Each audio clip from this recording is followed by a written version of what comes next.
জুবিন গাৰ্গৰ পোষ্টমৰ্টেম ৰিপৰ্টত লাওখোলাত আঘাতৰ চিন পোৱা গৈছে। এই মুহূৰ্তত এটা ডাঙৰ খবৰ ওলাইছে, যেটো পোষ্টমৰ্টেম ৰিপৰ্টত লাওখোলাত আঘাত পোৱা গৈছে। আগতে যেটো কোনো এজন যিসকলে ইতিমধ্যে সাক্ষী দিছিলে, সিদ্ধাৰ্থ শ্যামকাদুবা আদি কৰি যিমানখিনি আছিলে, তেওঁলোকে এটো কৈ আছে যে পানীত পৰি মৃত্যু হৈছে বুলি কৈছে। কিন্তু এতিয়া ওলালে যে লাওখোলাত তেখেতৰ আঘাতৰ চিন। লাওখোলাত আঘাতৰ চিনটো কেনেকৈ পৰিলে, মানে কি তেওঁলোকে হয়তো সেই ইয়তখনতে হয়তো তেওঁলোকৰ মাজত কাজিয়া হৈছিলে, যাৰ ফলত হয়তো জুবিন গাৰ্গক হয়তো মূৰত মাৰিব পাৰে, মূৰত মৰাৰ ফলত হয়তো আঘাত পাব পাৰে। তেনেকৈ হয়তো তেওঁলোকে কি কৰিলে, হয়তো পানীত হয়তো পেলাই দিব পাৰে।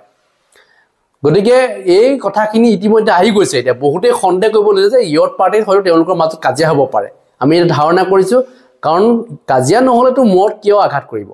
হয়তো কিবা এটা হ'ব পাৰে। এইটো পৰিকল্পিত হয়তো হত্যাকাণ্ড। মানে এইটোৰ পৰা আমি গম পালোঁ যে আঘাতৰ চিন যিটো পোৱা গ'ল লাওখোলাত, গতিকে এটা ডাঙৰ খবৰ। কাৰণ এই বিষয়টোক লৈ যিহেতু আজি 25 দিন চৰ্চা চলি আছে যে কেনেকৈ জুবিন গাৰ্গৰ মৃত্যু হ'ল, তাক লৈ চৰ্চা চলি আছে। কিন্তু শেহতীয়াকৈ যিটো পোষ্টমৰ্টেম ৰিপৰ্ট পোৱা গ'ল, তাতেই ওলাই গ'ল যে মূৰত আঘাতৰ চিন। গতিকে আঘাতৰ চিনটোত ইতিমধ্যে বহুতেই সন্দেহ কৰিব যে মূৰত কেনেধৰণে আঘাত পালে। তেওঁ পানীত পৰা মানুহজনে কেতিয়াও মূৰত আঘাত নাপায়, তেওঁ পানী খাই মৰিব পাৰে, কিন্তু আঘাত কেনেকৈ ধৰণে পাব? তাততো একো নাই তেনেকুৱাকৈ, বোলে খুন্দা খাইছিলে বোলে, তাত বোলে ডাঙৰ কিবা পোচ আছিলে বোলে, তাত খুন্দা খাই গ'ল, তেওঁ মূৰত আঘাত পালে, তেনেকুৱাতো নহয়। গতিকে ইয়তখনতো খুন্দা মাৰিব নোৱাৰে, গতিকে তাত মাৰিব লাগিব মূৰত মাৰিলেহেতো আঘাতৰ চিন পোৱা যাব। গতিকে এই গোটেই কথাখিনিক লৈ এতিয়া বেলেগ এটা ইতিমধ্যে তদন্ত প্ৰক্ৰিয়া হ'ব বুলি আমি ভাবিছোঁ। কাৰণ আঘাতৰ যিটো চিন পোৱা গৈছে, গতিকে এই ক্ষেত্ৰত বহুখিনি তথ্য পোহৰলৈ আহিব। গতিকে ভালকৈ জেৰা চলাব লাগিব শ্যামকানু, সিদ্ধাৰ্থ আৰু শেখৰক। এইকেইজনক ভালকৈ জেৰা চলাব ওলাই যাব। লগতে ইয়ত পাৰ্টিত যিসকল আছিল তেওঁলোকো প্ৰত্যেককে জেৰা চলাব লাগিব। আজি নিউজ 18 অসমে যিখিনি তথ্য ফাদিল কৰিছে, তথ্যখিনি আপোনালোকে এবাৰ শুনি লওক। আহিছোঁ গুৱাহাটীত দ্বিতীয়বাৰ কাৰণে জুবিন গাৰ্গৰ যিটো মৰণোত্তৰ পৰীক্ষা কৰা হৈছিল, মৰণোত্তৰ পৰীক্ষাৰ প্ৰতিবেদনত আহিছে কেতবোৰ ভয়ংকৰ তথ্য। তাত আটাইতকৈ ডাঙৰ তথ্যটো আহিছে মৃত্যুৰ পূৰ্বে জুবিন গাৰ্গৰ লাওখোলাত আঘাতৰ চিন পোৱা গৈছে। এইটো গুৱাহাটীত হোৱা দ্বিতীয়বাৰ কাৰণে যিটো হৈছিল মৰণোত্তৰ পৰীক্ষাৰ প্ৰতিবেদনত এইবোৰ ভয়ংকৰ তথ্য আহিছে। জুবিন গাৰ্গৰ চেণ্ট্ৰেল নাৰ্ভাছ ছিষ্টেমত হোৱা আঘাতৰ বাবে মগজুত গ্লাইৰচিছ নামৰ অংশত পোৱা গৈছে পৰিৱৰ্তিত অৱস্থা। এয়া মৰণোত্তৰ পৰীক্ষাৰ প্ৰতিবেদনৰ কিছু অংশ। লগতে মৃত্যুৰ পূৰ্বে জুবিন গাৰ্গৰ লাওখোলাত আঘাত থকা বুলি মৰণোত্তৰ পৰীক্ষাত সন্নিৱিষ্ট কৰিছে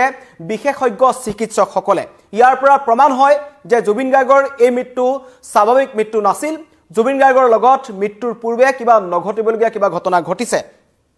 যিসমূহ প্ৰতিবেদনৰ ভিত্তিতে মুখ্যমন্ত্ৰীয়ে উল্লেখ কৰিছিল CIDয়ে নিৰ্দিষ্ট দিশ বিচাৰি পাইছে। আৰু কালিৰ নীতিটো যিটো ভিছাৰ ৰিপৰ্টৰ কথা মুখ্যমন্ত্ৰীয়ে কৈছিল, তাতো কৈছে যে এটা অনাকাংক্ষিত খবৰ বা ফলাফল ওলাব পাৰে। তাৰ মাজতে হঠাৎ এই কথা আহিছে যে জুবিন গাৰ্গৰ লাওখোলাত আঘাতৰ চিন পোৱা গৈছে। এইটো মৰণোত্তৰ পৰীক্ষাৰ প্ৰতিবেদনৰ এটা অংশ, য'ত বিশেষজ্ঞ চিকিৎসকসকলে এই কথা কৈছে যে জুবিন গাৰ্গৰ চেণ্ট্ৰেল নাৰ্ভাছ ছিষ্টেমত পোৱা আঘাতৰ বাবে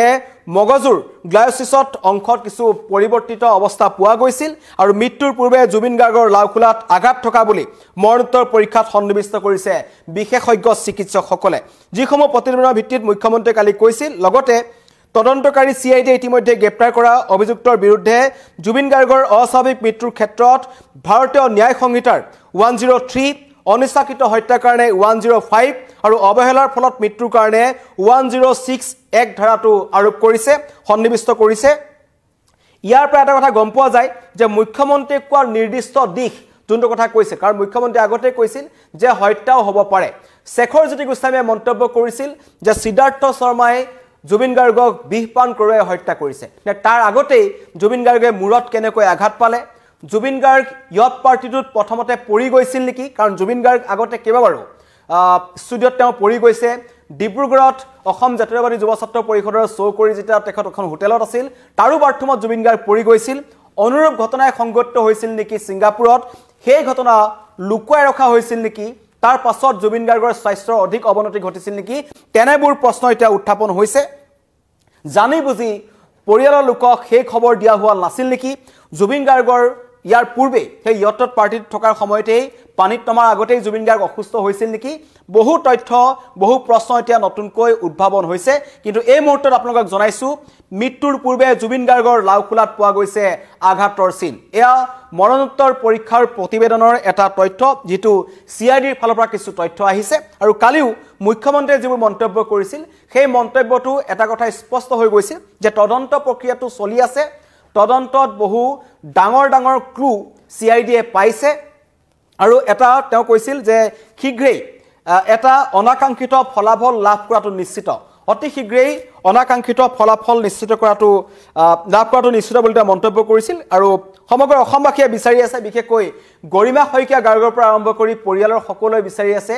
কি পৰিস্থিতিত 19 ছেপ্টেম্বৰত জুবিন গাৰ্গৰ মৃত্যু হ'ল কি পৰিস্থিতিত জুবিন গাৰ্গ দুৰ্ঘটনাত পতিত হ'ল জুবিন গাৰ্গক তালৈ লৈ গৈছিল নেকি তেনেকুৱা ধৰণৰ এটা ঘটনা সংঘটিত কৰাবৰ কাৰণে পৰিকল্পিত হত্যাকাণ্ড আছিল নেকি টকাৰ লেনদেনৰ কাৰণে হত্যাকাণ্ড সংঘটিত কৰা হ'ল নেকি আগতীয়াকৈ কোনোবা বা এনেকুৱা ধৰণৰ চক্ৰান্তত পৰি জুবিন গাৰ্গক হত্যা কৰিবলৈ কোনোবাই আগতীয়াকৈ এখন এনেকুৱা ধৰণৰ এটা ব্লুপ্ৰিন্ট ৰচনা কৰিছিল নেকি সিংগাপুৰৰ একাংশ লোক তাত জড়িত আছে নেকি সিদ্ধাৰ্থ শৰ্মা বা এই সন্দীপন গাৰ্গ শেখৰজ্যোতি গোস্বামী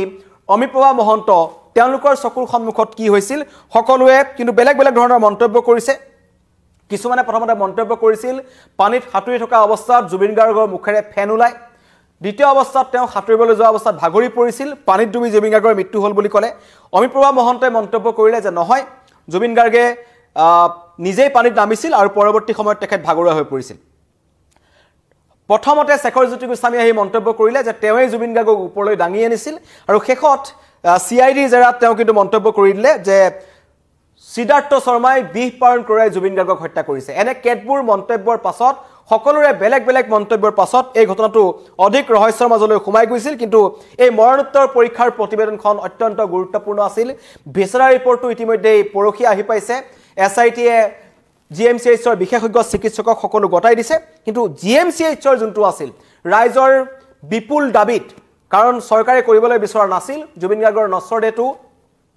বেয়া হৈ যাব বুলি ভয় কৰিছিল আৰু পৰৱৰ্তী পৰ্যায়ত ৰাইজে যেটা দাবী কৰিলে অসমবাসী যেটা দাবী কৰিলে যে নহয় অসমতো মৰণোত্তৰ পৰীক্ষা এটা কৰিব লাগিব জিএমচিএইচত কৰিব লাগিব সেইকাৰণে জিএমচিএইচলৈ জুবিন গাৰ্গৰ নশ্বৰ দেহ লৈ যোৱা হৈছিল তাত বিশেষজ্ঞ চিকিৎসকসকলে জুবিন গাৰ্গৰ মৰণোত্তৰ পৰীক্ষা কৰিছিল আৰু প্ৰতিবেদনত যিবোৰ ভয়ংকৰ তথ্য আহিছে তাত আটাইতকৈ ভয় লগা দিশটো হৈছে জুবিন গাৰ্গৰ লাওখোলাত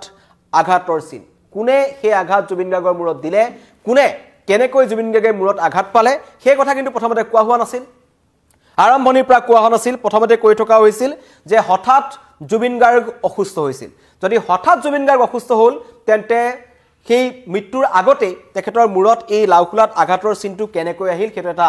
ডাঙৰ প্ৰশ্ন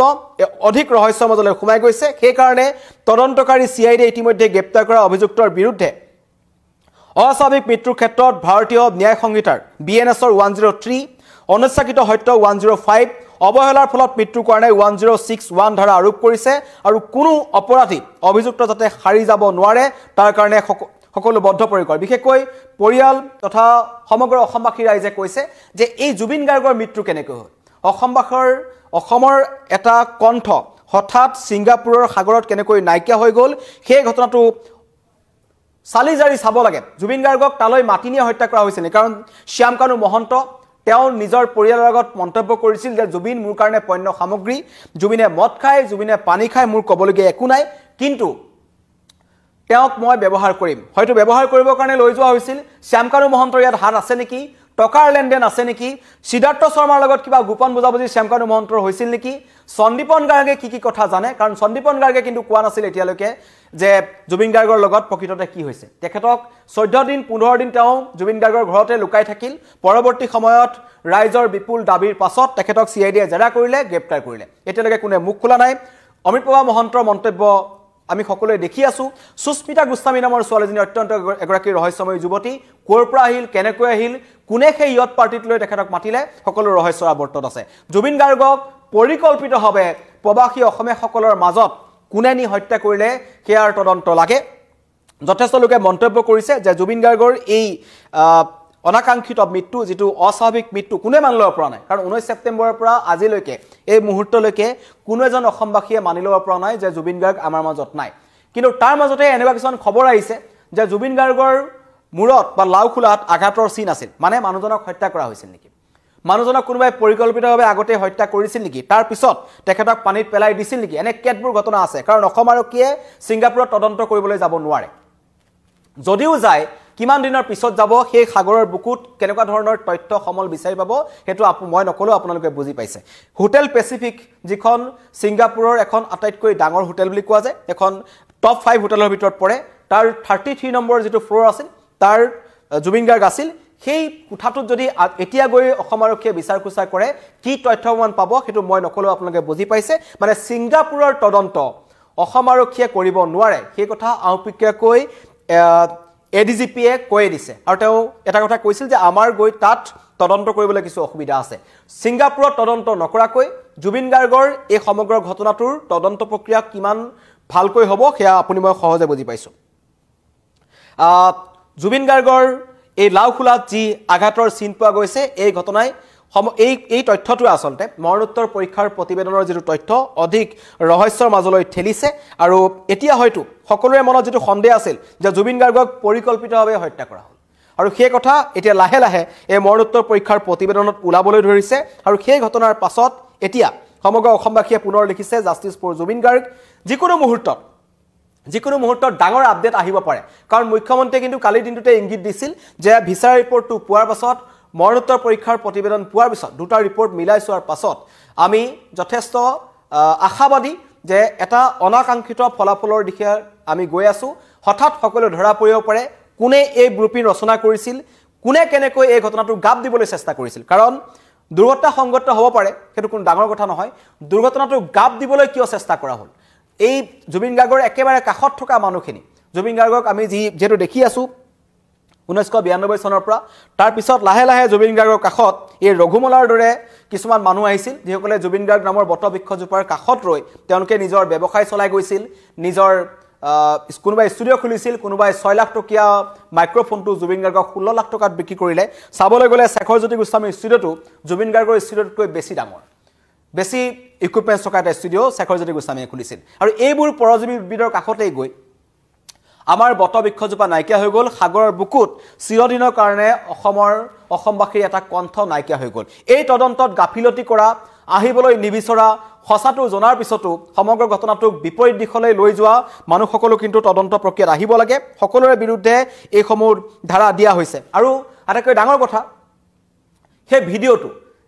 এই যেটো ভিডিঅ' প্ৰথমৰ পৰা অসমবাসী ৰাইজৰ মনত প্ৰশ্ন উত্থাপন হৈছে জুবিন গাৰ্গে এবাৰ লাইফ জেকেটটো পিন্ধি সাঁতুৰিছে এবাৰ খুলি সাঁতুৰিছে এবাৰ তেখেত ভাগৰুৱা হৈ আছে দুজন মানে পিছফালৰ মন্তব্য কৰিছে ইমান দম নাইতো পানীত ডুবি যাব পাৰে উঠাই দিও নেকি এজনে কৈছে পাৰিব এইবোৰ মন্তব্য কোনে কৰিছিল কোনে জুবিন গাৰ্গক সাগৰত নামিবলৈ কৈছিল বা সাগৰত নামিবলৈ বাধ্য কৰিছিল বা সাগৰত নামাবলৈ লৈ গৈছিল তন্ময় ফুকনে সেই ইয়ট পাৰ্টিটোৰ আয়োজন কৰিছিল সেই কথা ইতিমধ্যে স্পষ্ট হৈছে কিন্তু এতিয়া এই লাওখোলাত আঘাতৰ চিন মৃত্যুৰ পূৰ্বে এই ঘটনাই কিন্তু সমগ্ৰ ঘটনাটো অধিক ৰহস্যৰ মাজলৈ নিছে এখন ইয়াৰ আৰু নতুন তথ্য আহিব এখন সম্পূৰ্ণ মৰণোত্তৰ পৰীক্ষাৰ প্ৰতিবেদনখন কোৱা নাই মাত্ৰ এটা পইণ্ট আপোনালোকক জনাইছো যে জুবিন গাৰ্গৰ মৃত্যু স্বাভাৱিক নাছিল বুলি আমি যেটো সন্দেহ কৰি থকা হৈছে সেই সন্দেহটো আখৰে আখৰে প্ৰমাণ হ'ব নিচিনা লাগি আছে কাৰণ জুবিনৰ ৰহস্যজনক মৃত্যুৰ সন্দৰ্ভত গুৱাহাটীত সম্পন্ন হোৱা মৰণোত্তৰ পৰীক্ষাৰ প্ৰতিবেদনত আহিছে এই ভয়ংকৰ তথ্য জুবিন গাৰ্গৰ চেণ্ট্ৰেল নাৰ্ভাছ ছিষ্টেমত হোৱা আঘাতৰ বাবে মগজুত পৰিৱৰ্তিত অৱস্থা পোৱা গৈছে লগতে মৃত্যুৰ পূৰ্বে জুবিন গাৰ্গৰ লাওখোলাত আঘাত থকা বুলি মৰণোত্তৰ পৰীক্ষাৰ প্ৰতিবেদনত সন্নিৱিষ্ট কৰিছে বিশেষজ্ঞ চিকিৎসকসকলে এই ঘটনাই এই তথ্যৰ পাছত এতিয়া সমগ্ৰ ঘটনা অধিক ৰহস্যৰ মাজলৈ সোমাই যোৱা হৈছে কাৰণ কোনে হত্যা কৰিলে কি কাৰণত জুবিন গাৰ্গৰ সৈতে কাৰ ইমান শত্ৰুতা আছিল কাৰণ কালিৰ দিনটোত জুবিন গাৰ্গৰ নতুনকৈ যিখন সিনেমা আহি আছে ৰৈ ৰৈ বিনালে তাৰ এগৰাকী অভিনেত্ৰীয়ে মন্তব্য কৰিলে যে ৰৈ ৰৈ বিনালেখনৰ শ্বুটিঙৰ সময়তো একেদিনাই দুটা অনুষ্ঠান থকাক লৈ সিদ্ধাৰ্থ শৰ্মাৰ জুবিন গাৰ্গৰ মাজত কাজিয়া হৈছিল গালিগালাজ কৰিছিল জুবিন গাৰ্গে সিদ্ধাৰ্থ শৰ্মাক সেইবোৰৰ কাৰণে প্ৰতিশোধ লবৰ কাৰণে জুবিন গাৰ্গক সিদ্ধাৰ্থ শৰ্মাই ছিংগাপুৰলৈ লৈ গৈছিল নেকি যাতে বিদেশত যদি জুবিন গাৰ্গৰ লগত কিবা এটা সংগত হয় তেন্তে সেই তদন্ত প্ৰক্ৰিয়াত যে লেহেমিয়া হ'ব বা বহু যে সুৰুঙা থাকি যাব সেই কথা এওঁলোকৰ নিচিনা একাংশ চতুৰ মানুহে হয়তো জানিছিল আৰু এইটো এটা ব্লুপ্ৰিণ্ট ৰচনা কৰিছে কাৰণ শ্যামকানু মহন্তই প্ৰথমৰ পৰা এটা মন্তব্য কৰিছিল 19 তাৰিখে জুবিন গাৰ্গৰ কায়িকভাৱে নাইকিয়া হ'ল বুলি আমি গম পালোঁ তাৰ পিছত কেইবাদিনো 1 অক্টোবৰত গ্ৰেপ্তাৰ হ'ল শ্যামকানু মহন্ত আৰু সিদ্ধাৰ্থ শৰ্মা এই সময়খিনিত তেওঁলোকে একাধিকবাৰ আহি নিজকে নিৰ্দোষী সজাবলৈ চেষ্টা কৰিছিল শ্যামকানু আৰু তাৰ পিছৰ পৰ্যায়ত নিজকে নিৰ্দোষী বুলি তেওঁলোকে বচাবলৈ চেষ্টা কৰিছিল কিন্তু পৰৱৰ্তী পৰ্যায়ত ৰাইজৰ বিপুল দাবীৰ পিছত তেওঁলোকক গ্ৰেপ্তাৰ কৰা হ'ল আৰু এতিয়া মৰণোত্তৰ পৰীক্ষাৰ প্ৰতিবেদনত কেতবোৰ ভয়ংকৰ তথ্য আহিছে পৰৱৰ্তী সময়ত আমি অধিক ভালকৈ এই মৰণোত্তৰ পৰীক্ষাৰ প্ৰতিবেদনত কি আছে আপোনালোকক সঠিকভাৱে জনাম ধন্যবাদ